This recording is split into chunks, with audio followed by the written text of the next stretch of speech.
Auzubillahiminashaitanirrajim. Bismillahirrahmanirrahim. Assalamu alaikum everyone. I welcome you all on my YouTube channel Anika Shehzadi 000.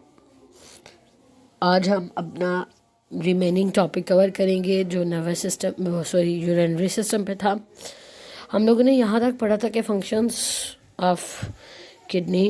अब उसके बाद अब हम देखेंगे इसकी ब्लड सप्लाई।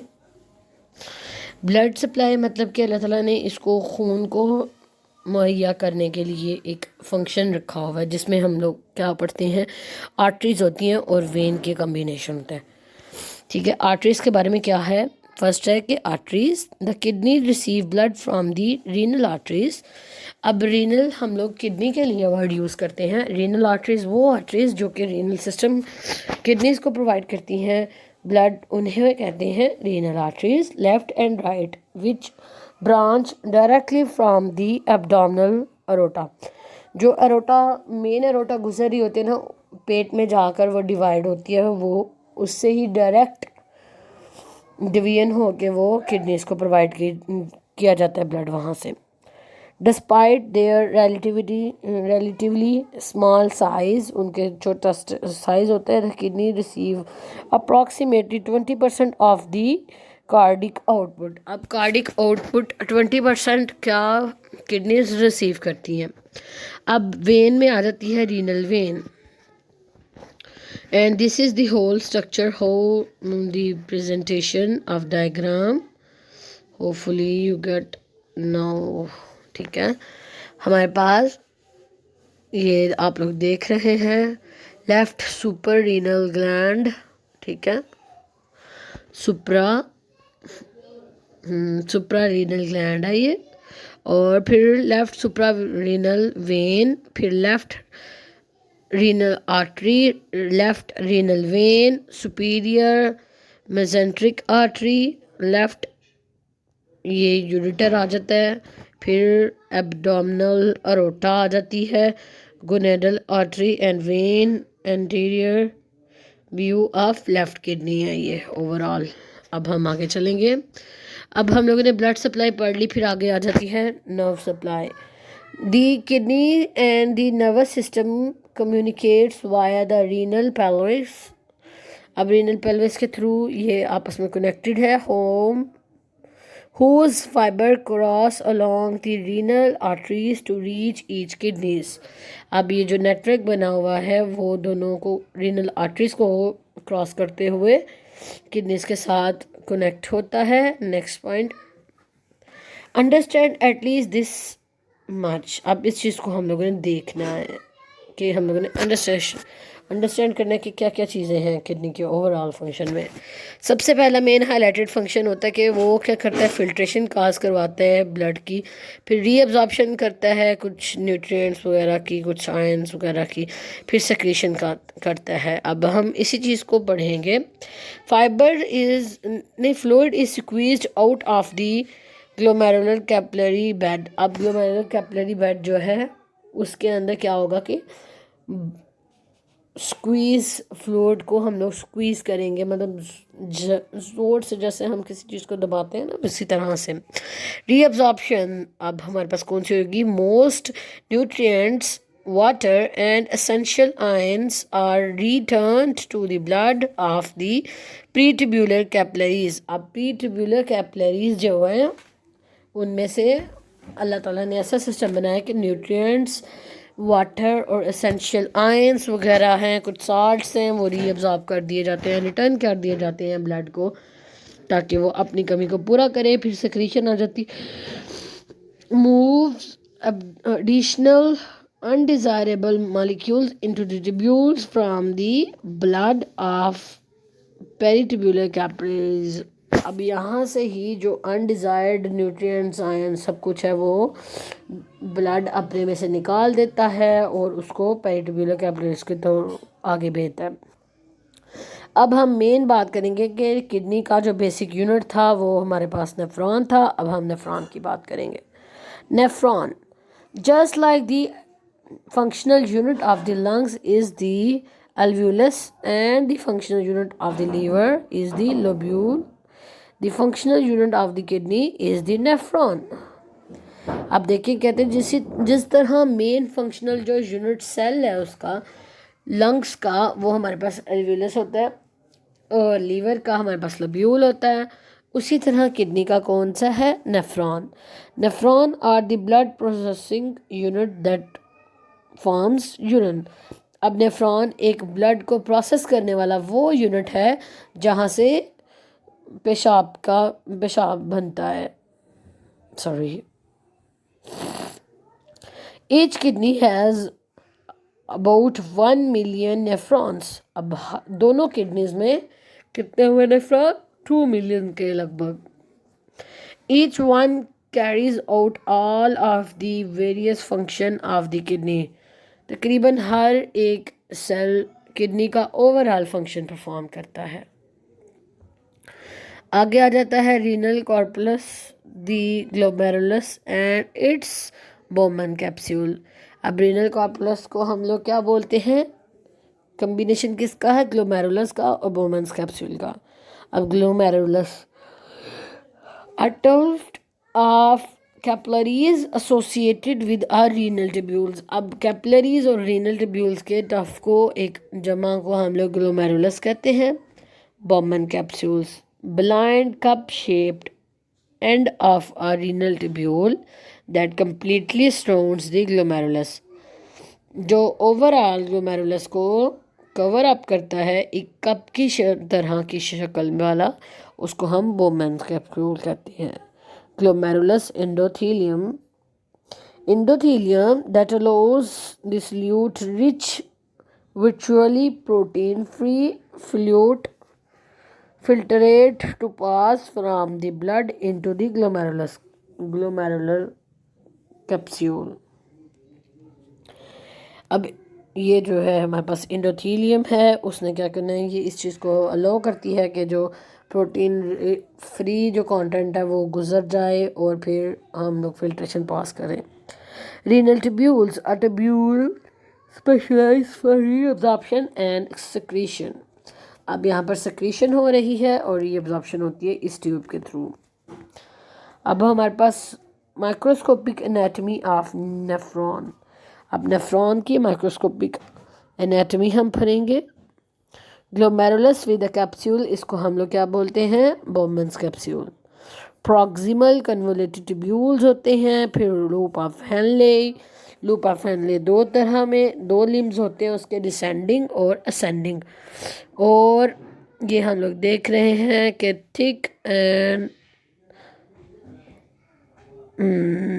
थिक पोर्शन होता है और थिन पोर्शन होता है डिसेंडिंग लिम्ब में।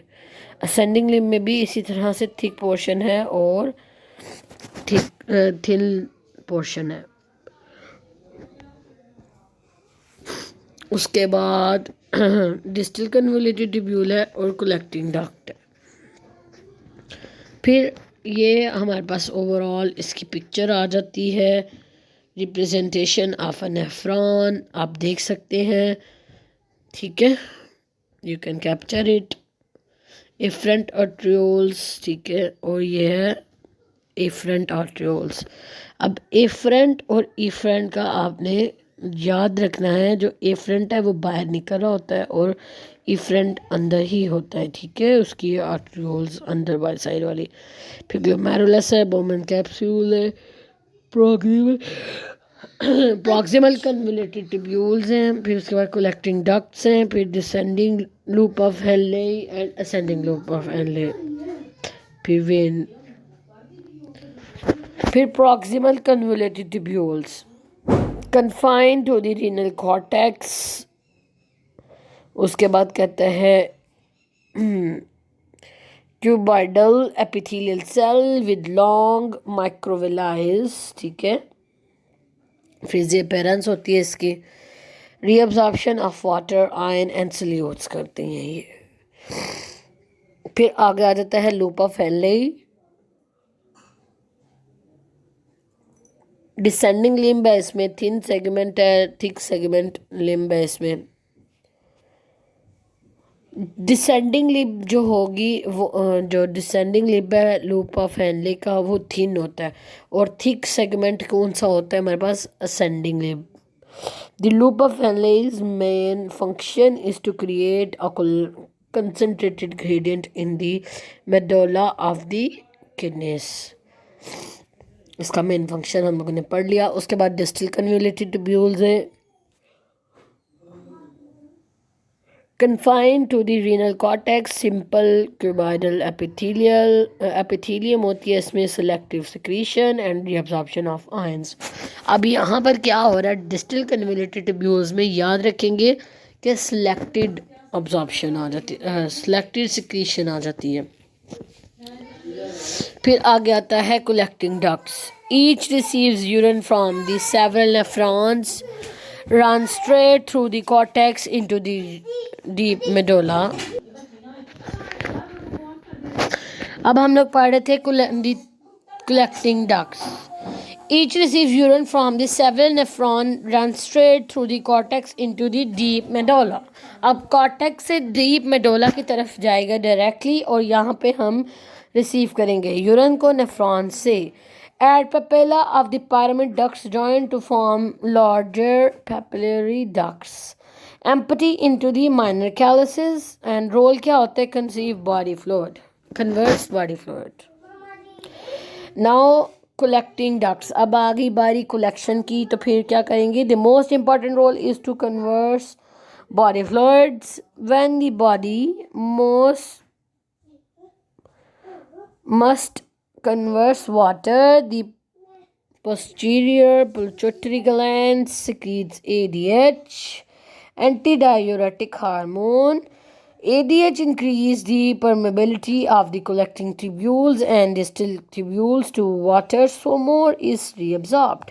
अब ज़्यादा पानी reabsorb कर देगा और क्या किसके थ्रू जा रहे हैं, ADH के थ्रू. आपने याद रखना है. This decreases the total volume of urine.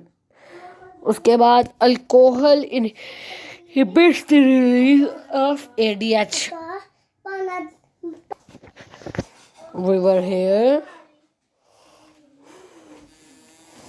Yeah, we are here. Alcohol inhibits the release of ADH, so less water is reabsorbed, producing increased amount of dilute urine, जो कि डिहाइड्रेशन काज करती है alcohol. Classes of nephron. Cortical nephron. 85% of all nephrons, almost entirely within cortex. Juxtamedullary nephron. Renal corpulus near cortex medulla junction. अब cortex और medulla के junction पर, जो junction कहते हैं किसी चीज़ के जुड़ने को, जो उनका मेल होता है जहाँ पर, वहाँ पर जुक्स्टामेडुलरी नेफ्रॉन्स होते हैं. अब position of nephrons in a body you can see and take a very clear picture screenshot. अब आगे आ जाती है function of nephron. Blood comes in the form from the afferent arterioles. अब afferent arteriole से blood आया, plasma leaks out and enter the glomerulus capsule. The plasma contains nutrients, waste products, etc. As the plasma moves through the proximal convoluted tubules, all of the nutrients and most of the water and the most of the ions are absorbed back out of the nephron into the blood. अब इस चीज़ को आप देखें, इसको पढ़ें.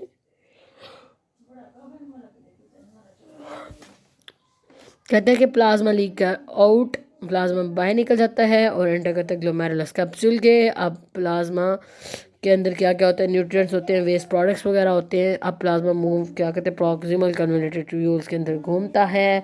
फिर most of the water and most ions absorb हो जाते हैं और फिर नेफ्रॉन की तरफ वापस चले जाते हैं. In the loop of the Henle almost all of the rest of the water and salts are removed. Blood में से everything that is not reabsorbed, the waste produces goes into the collecting ducts and is excreted as urine. This is also how the water salt balance is maintained. इसी तरह पानी और salt का balance maintain किया जाता है as well as the acid base balance. ठीक है, अब ये हमारे पास फिर से एक बहुत ही बेहतरीन सी डायग्राम आ गई है नेफ्रॉन की. You can C very clearly a function of nephron. In the distal convoluted tubules, the rest of the water and salts are removed. अब इधर से निकल जाता है जो एक्सेस वाटर और साल्ट होते हैं. The rest of the liquid goes into the collecting tubules. collecting ducts में चले जाता है. The distal convoluted tubules and the collecting ducts fine tune the water and salt reabsorbed and excretion हो जाती है. If you are well hydrated, the water will be allowed to leave as urine. अगर आप पूरी तरह से पानी भरा हुआ है आपके बैली में, आपकी हाइड्रेशन का लेवल पूरा है, तो फिर आपका जो एक्सेसिव वाटर होगा वो बाहर निकल जाएगा. If you are thirsty the water will be absorbed. अगर आप बहुत ज़्यादा प्यासे हैं तो फिर पानी अब्जॉर्ब हो जाएगा. The purpose of the pre tubular capillaries bed is to absorb these things from the nephron tubules and put them back into the blood. आगे आ जाता है हमारे पास ureters. In the human anatomy ureter are tube made of smooth muscle fibers that descends from each kidney down to the bladder and propel urine from the kidney to the urinary bladder. अब अल्लाह ताला ने क्या human anatomy में ureters को tubes की तरह बनाया है जो स्मूथ मसल से उनके फाइबर से बने होते हैं और उनका काम क्या होता है प्रोपेल करें, बाहर निकालें यूरिन को, ब्लैडर की जानिब लेके आएँ. उसके बाद कहते हैं in adults the ureters are approximately 25 to 30 centimeters जो कि 10 से 12 इंच तक होते हैं long and 3 to 4 millimeter in diameter. Enter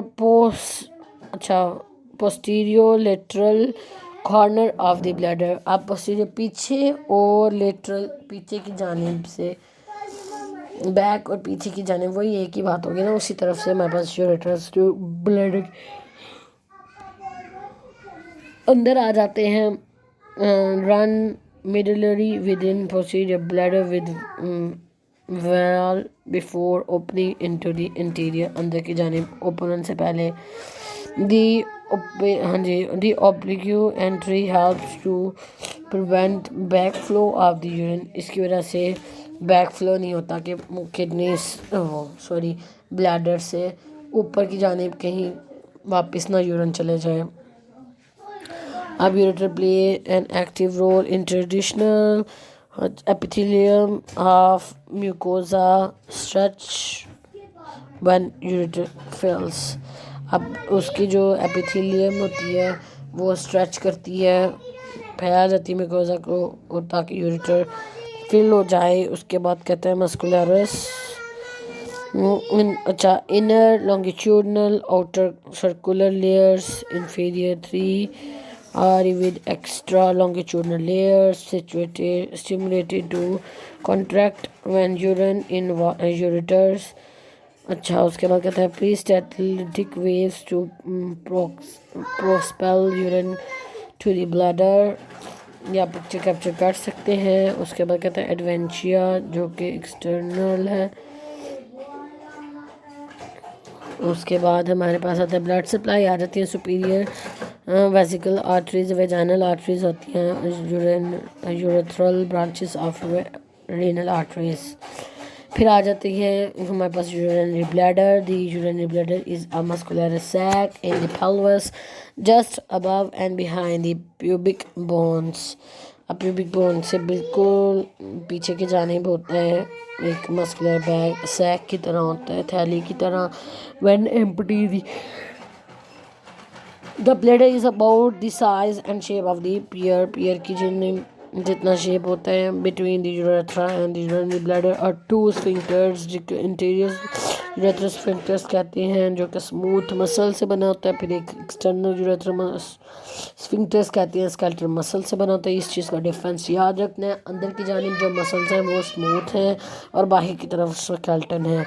although it is primarily under voluntary control, it will contract if the urine volume is too much. अब कहते हैं if the patient is in a coma or under anesthesia for a long time, the internal sphincter will be closed like when you are asleep, so a catheter is needed to open it to drain the urine out. फिर हम पता है ना कि catheter लगा देते हैं ताकि पेशेंट का किसी को प्रॉब्लम हुई है, कोई ट्रॉमा हुआ है, उसका ऑपरेट हुआ है, तो हम लोग उसको लगा देते हैं कैथीटर ताकि यूरिन कलेक्शन हो जाए। अब urinary bladder, the muscle layer around the urinary bladder is thick than the ureter and is called detrusor muscles, जिसको हम लोग कहते हैं, which contract to allow emptying of the urinary bladder. The histology of the urinary bladder is identical to the ureter except the muscle layer that has the folds called ridges which allows the expansion, जो कि फैलाव को पर आती हैं। उसके बाद कहते हैं the reason have the same basic function as the transitional epithelium accommodating stretch as the bladder fills. The normal capacity of the urinary bladder is to 400 to 600 ml. Urine को कंटेन करने की इसकी कैपेसिटी है। The function of the urinary bladder is just to store urine if fill bladder is stretched and expanded into abdominal cavities, ठीक है। उसके बाद if empty bladder lies entirely within the pelvis with shape like upside down pyramids, trigonal inside area between ureters and urethra prone to infection. This is the whole urinary bladder. You can see ureter आ जाते हैं। उसके बाद कहता है lympha propria है, lamina propria, यूरेथ्रोलिम, उसके बाद trigon structure opening of ureters देख लें, और ये हमारे पास यूरेथ्रा आ जाता है। ब्लड सप्लाई है, इसकी नर्व सप्लाई आर्टरीज इसको कौन सी करती हैं, सुपीरियर वेसिकल आर्टरीज है, inferior vesical arteries, umbilical artery, vaginal arteries, veins, vesical, venous, pelvis. अब हम लोग यहाँ तक पढ़ लिया है, आगे इंशाल्लाह हम दोबारा से कंटिन्यू करेंगे। और आप सब ने इस चीज़ को ज़रूर याद रखना है कि इसकी ब्लड सप्लाई और नर्व सप्लाई लाजमी याद करें, क्योंकि एनाटमी इनके बगैर अधूरी होती है। आज हम लोगों ने नेफ्रॉन को पढ़ा है, उसके बाद हमने ये हमारे पास यूरिनरी ब्लैडर पढ़ा है। Thank you for keep watching and please like, subscribe and give me a help, and if you don't get any explanation and if you have some queries, then comment me below, then I will guide you inshallah azza wa jal. So take care, Allah hafiz, keep watching and keep supporting. आप लोग बार बार देखें और अपने notes बनाएं, ठीक है, या pause कर लें और नोट बनाते जाएं इंशाल्लाह, that will be very helpful to you. Allah hafiz.